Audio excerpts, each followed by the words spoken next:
Welcome to the Thought for March the 1st.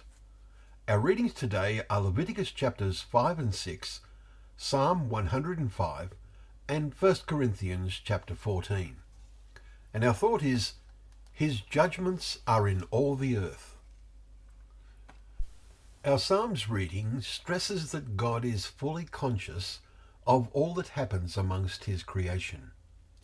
Many examples are given that illustrates the reality of what Paul told the Athenians, that God is actually not far from each one of us.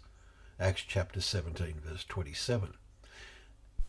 That we have our being within the divine presence, and as Job expressed it, in his hand is life of every living thing. Chapter 12 verse 10.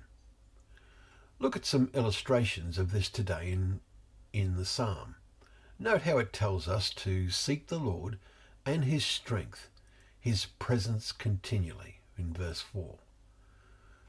We do not have to travel to seek His presence. We need to start each day by doing that. We need to remember the wondrous works that He has done, verse 5. These works are seen both in creation and in the wonderful way all things work together, as Romans 8 verse 28 tells us, to achieve God's purpose. This is seen in history. David reminds us of his miracles and the judgments he's uttered to the offspring of Abraham, verses 5 and 6. But it is not just with Israel that God is involved. His judgments are in all the earth, as verse 7 tells us, and the full reality and climax of this will be seen when Jesus returns. The detail of the divine involvement in human life is made clear in our Leviticus reading in chapters 5 and 6.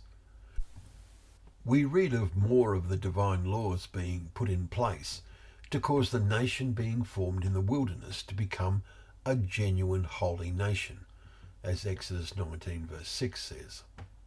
Sadly, they failed in this.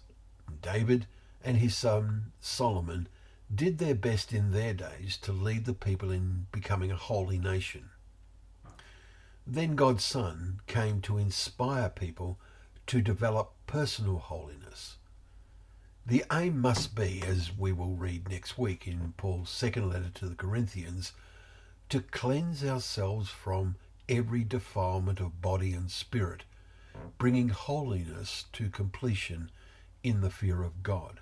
Chapter 7 verse 1. In our chapter today, Paul is urgently encouraging them to let all things be done for building up. For God is not the author of confusion, but of peace. Chapter 14 verse 33. Confusion comes when God's word is not read properly. We should not pick and choose the parts which suit us, fully realizing that when His judgments are in all the earth, when Christ returns, then each of us will give account of him or herself to God, as Romans 14 verse 12 says. Let us seek His strength and His presence continually. Thank you for joining us for Thought for the Day, where together we can open up the pages of God's Word. We remember that they are a lamp to our feet and a light to our path.